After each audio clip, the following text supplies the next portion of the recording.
All right, guys. So I covered this on the live stream, which we finished earlier on. We do it every Monday at 7 o'clock. We will be back again tomorrow night at 7 o'clock. And it's this David Ornstein article written with the Newcastle correspondent from The Athletic as well about Ekitike. Now, Liverpool have been heavily linked with Ekitike this window, but it looks like Newcastle are going to get this guy over the line, right? So, what does that? Why am I talking about this on the Liverpool channel? I personally, guys, think that if Ekitike goes to Newcastle, it opens the door for Isak to leave. That's just what I think. So we'll go through the article now, break it down a little bit. So if you do like this video, guys, hit the like button, subscribe, and leave a comment down below. What do you think? Do you think this could happen? Am I talking rubbish? Let me know down below. So, starts off with the top about Ekitike saying that Newcastle are working on a deal worth 75 million euros to sign him. This is from David Ornstein. It would eclipse the deal they did to sign Isak. Newcastle could have signed Ekitike for 20 million back in January of 2022, but it broke down on deadline day. Goes on about his time at Frankfurt, how many goals he scored, yada, yada, yada. Then we go into this next part here, where this is the analysis by the Newcastle correspondent from The Athletic, Chris Vaughan or something. I can't pronounce, I don't think that's his name. So he basically says here that should Newcastle conclude this deal, then Ekitike would represent a marquee signing similar to Isak or Tonali. Ekitike is a player with elite potential and would really boost Newcastle's firepower. The obvious follow-up question is what this means for Isak's future. The insistence is that Newcastle want to boast both of them among the frontline options. How Eddie Howe would keep that pair plus Anthony Gordon, Harvey Barnes, Anthony Elanga happy is unclear, and the finances involved in retaining them will stretch Newcastle from a PSR perspective.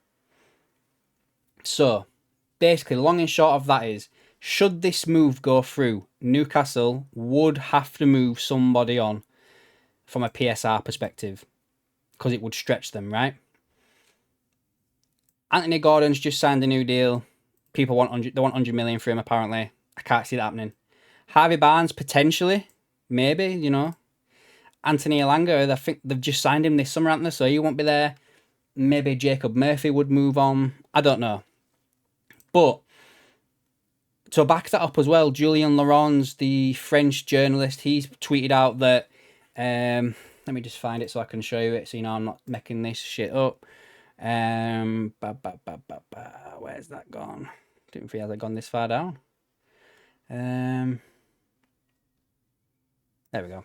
So, share this with you now. He has also confirmed that his agent is in Newcastle to finalise the move for around 80 million euros. He had a great season in the Bundesliga, and as you can see there, the comments are coming in here. You know, this one here, brace for it, Isak. This is what I'm getting at, guys. I personally believe I can't see a world where Newcastle, especially when their own journalist, that correspondent, whatever, is saying to sign this player would stretch them on PSR. I think this opens the door for Isak to leave. Like, they're pretty similar as well in style of play and how they play. So is one of them going to sit on the bench while the other one plays? Like, I know that Ekitike could probably play out wide a little bit, but that's not where he's made his bread and butter last season. And, you know, he's a striker. And would they go out there and spend 70 odd million on a player to sit on the bench? I don't know. I don't know what Newcastle's finances are like, but judging by that, they're not too good if signing him is going to stretch the PSR. I personally believe, guys, that if for Liverpool to have a chance to sign Isak, then Ekitike must sign for Newcastle, because this is a theory I'm running with right now, and I mentioned it on the stream. What if a deal in principle has been agreed between Liverpool and Newcastle, but they didn't want it to come out, which I know is pretty hard in today's world where everything's leaked and everything like that, right? They didn't want it to come out until they'd got a replacement in line so that they weren't basically shafted by signing a replacement, yeah? Because if people knew that Newcastle had 100 and whatever million in the bank from what Liverpool just gave them for Isak, they'd want that for their player, right? I know this is a long shot in today's world when a lot of stuff is not well kept behind closed doors, but you know, in the 1% chance that this happened, right? And that Fabrizio Romano didn't get his hand on this, right? What if that's happened and they get this guy over the line and Liverpool can make the move happen?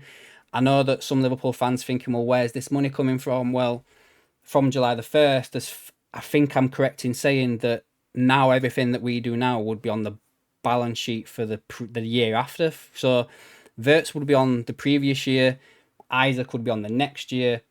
Probably means we don't end up buying anyone next year, but you know, it's just a theory I'm running with, and it's like, you know, it's a bit of fun. Get your thoughts and opinions on this. Like, do you think it means anything, guys? Let me know down below.